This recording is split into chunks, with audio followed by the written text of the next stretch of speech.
الحمد لله الذي أرسل رسوله بالهدى ودين الحق ليظهره على الدين كله ولو كره المشركون. أشهد أن لا إله إلا الله وحده لا شريك له وأن محمدا عبده ورسوله لا نبي بعده.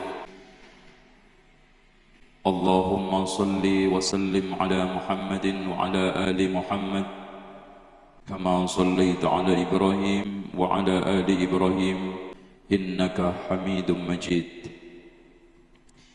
Hadirin sekalian, kaum muslimin yang dimuliakan oleh Allah, sudah banyak nasihat yang dilontarkan oleh para ahli ilmu. Ajaran syariat pun sudah sering kita dengar. Petuah-petuah nasihat mulia serta hikmah para ulama pun sering kita dengar. Tapi kenapa hati kita tetap keras? Kesadaran kita masih tetap rendah. Sebetulnya kalau kita merenung dengan baik, kemana sebetulnya kaki kita akan kita langkahkan? Semua pasti akan bisa menjawab. Langkah-langkah dan tapak-tapak jalan kita hidup ini entah menuju surga atau menuju neraka. Kita ketahui semua bahwa tidak ada kesia-siaan di dalam hidup ini, dan Allah menciptakan manusia tidak untuk sia-sia. Oleh karena itu ditegaskan oleh Allah Subhanahu wa taala, ayahsabul insanu ayyutraka, adakah manusia menyangka diciptakan begitu saja lalu dibiarkan sia-sia? Tidak. Kita semua akan mengalami kematian yang disebutkan oleh Allah Subhanahu wa taala di dalam firman-Nya surat Al-Maidah ayat 106. Antum darabtum fil ardi fa asabatkum musibatul maut.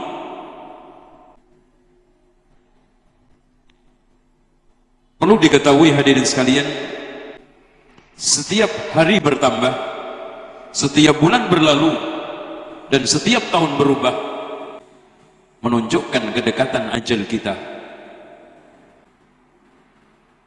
Dan perlu diketahui bersama bahwa rintangan dan huru-hara setelah kematian merupakan perkara yang sangat dahsyat. Diawali dari sakaratul maut yang dikomentari oleh sebagian ulama. Ketahuilah bahwa tidak ada yang bisa mengetahui sakitnya sakaratul maut secara persis kecuali orang yang telah merasakannya alias mati. Adapun yang belum pernah merasakan hanyalah tahu dari ibarat rasa sakit yang dirasakan saat ini. Rasa sakit pada saat nyawa dicabut sangatlah berat hingga menyebar ke seluruh tubuh dan urat syaraf. Bahkan seluruh pangkal rambut hingga ujung jari kaki terasa sakit menahan pedih-perihnya sakaratul maut. Hingga alim ulama memberikan satu gambaran sakitnya sakaratul maut melebihi dari sabetan pedang, dan pedih-perihnya sakaratul maut lebih pedih dari digergaji dan dicabik-cabik dengan alat pemotong.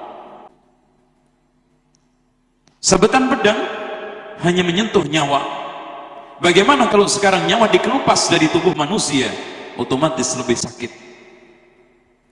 Orang yang dipukul, yang disabet dengan pedang masih bisa berteriak, tetapi orang yang dicabut nyawanya sudah tidak memiliki daya apa-apa. Tenaga lemas, suara mulai menghilang, yang ada hanya suara dengkuran yang ada di dada untuk mengakhiri saat-saat akhir kematian. Pada saat itu hadirin sekalian, pikiran kalut dan bingung menahan derita, lisan menjadi bisu, dan seluruh persendian menjadi lemas terkulai. Andai kata sang mayit mampu merintih dan berteriak untuk melupakan kepedihan, maka dia akan lakukan. Akan tetapi hal itu sangatlah tidak mungkin. Kalaupun masih tersisa kekuatan, maka ia hanya sanggup mendengar suara roh dicabut. Pada saat itu hadirin sekalian, kondisi manusia memasuki dunia lain. Semua warna kulit berubah. Rasa sakit amat sangat menyebar ke tubuh bagian luar dan dalam.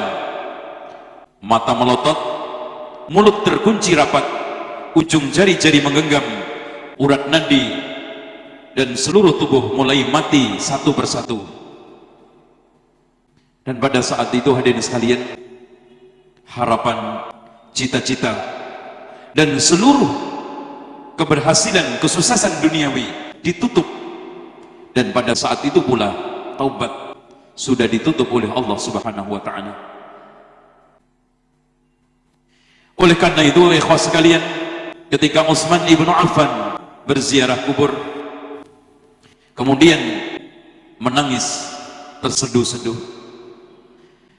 lalu orang-orang yang ada di sekitarnya menanyakan, wahai Utsman, dituturkan kepadamu surga neraka tidak menangis, kenapa engkau melihat kuburan menangis? Qala, dia menjawab, qala Rasulullah sallallahu alaihi wasallam, Rasulullah sallallahu alaihi wasallam bersabda, innal qabra awwalu manazilil akhirah. Sesungguhnya kuburan adalah rintangan pertama kali akhirat. Wa iyanju minhu fama ba'dahu aisar. Siapa yang di tempat itu selamat, maka setelahnya lebih mudah. Wa illam yanju minhu, siapa yang tidak selamat, fama ba'dahu asyad, setelahnya lebih susah. Hadis ini diriwayatkan oleh Imam Ibnu Majah, Imam Ahmad serta Imam At-Tirmidzi di dalam sunannya dengan sanad yang hasan. Oleh karena itu beliau melanjutkan, ma ra'aitu mandaran qattun illa wal qabru afdha' minhu. Tidak ada satu pandangan yang lebih ngeri ketimbang kuburan. Ikhwas sekalian, setelah mati bukan urusan selesai. Bahkan Rasulullah sallallahu alaihi wasallam menegaskan di dalam banyak hadis tentang adab